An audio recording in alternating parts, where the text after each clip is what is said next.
Research carried out in recent years has revealed that the prefrontal area, lying in the frontal part of the skull, is responsible for the management of particular functions of the brain. This area of the cerebrum is also responsible for planning, motivation, and initiating good and evil behavior, and it is responsible for telling lies and the truth. A book entitled Essentials of Anatomy and Physiology says, in relation to its involvement in motivation, the prefrontal area is also thought to be the functional center for aggression. Parallel information to these scientific facts discovered by scientists in the last 60 years was also imparted in the Quran 14 centuries ago. No, indeed, if he does not stop, we will grab him by the forelock, a lying, sinful forelock.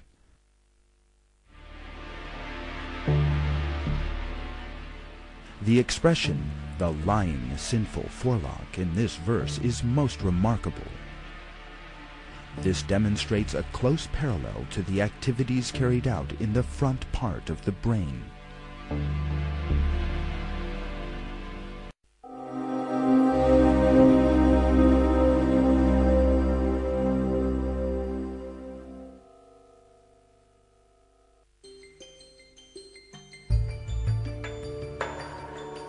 People who remain lying down in the same position for a long period of time encounter serious health problems. Due to the constant pressure on one part of the body when one is not moving for a long period of time, the blood vessels become constricted and can close altogether. As a result, the oxygen and other nutrients carried by the blood fail to reach the skin, and the skin begins to die. This leads to the appearance of sores on the body. These sores are known as bed sores or pressure sores. These sores, which form under the skin or tissue, can assume serious dimensions unless treated. If they become infected, they can even lead to death. The healthiest thing to do, therefore, is to frequently change the position of the body in order to reduce this pressure. Patients who cannot move themselves therefore receive special care and are moved every 2 hours by others.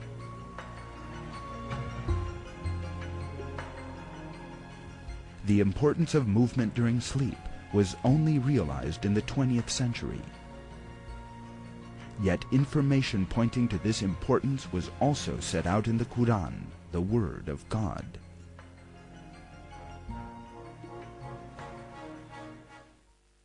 You would have supposed them to be awake, whereas in fact they were asleep. We moved them to the right and to the left. This verse refers to the companions of the cave, who remained asleep for hundreds of years.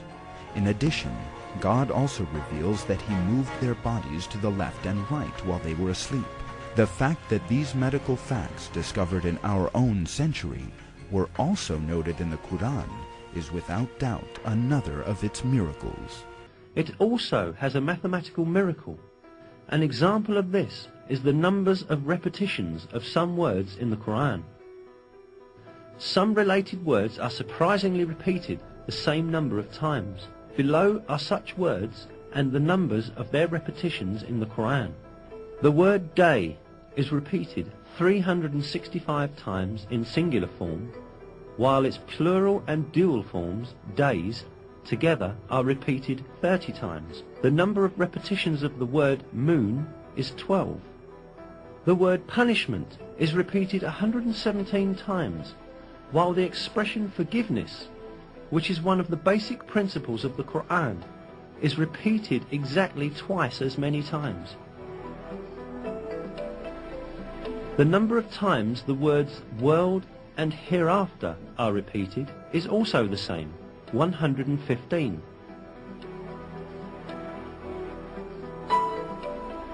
The statement of 7 heavens is repeated 7 times.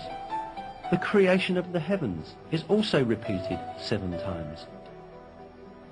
The word faith, iman, without genitive, is repeated 25 times throughout the Quran, as is also the word infidelity or covering over the truth, kufr. The word zakah is repeated 32 times, while the number of repetitions of the word blessing is also 32. The expression the truly virtuous is used 6 times, but libertine is used half as much, i.e. 3 times. Human being is used 65 times.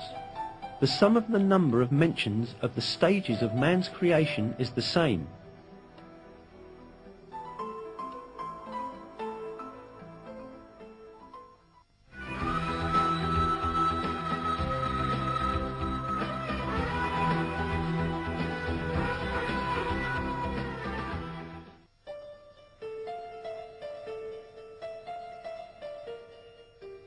All that we have seen so far shows us an apparent fact.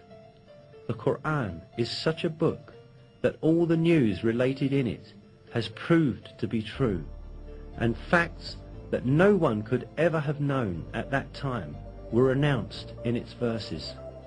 Certainly this provides clear evidence that the Quran is not the word of man. The Quran is the word of God, the originator of everything, and the Almighty, who encompasses everything with his knowledge. In a verse, God remarks on the Quran, "If it had been from other than God, they would have found many inconsistencies in it."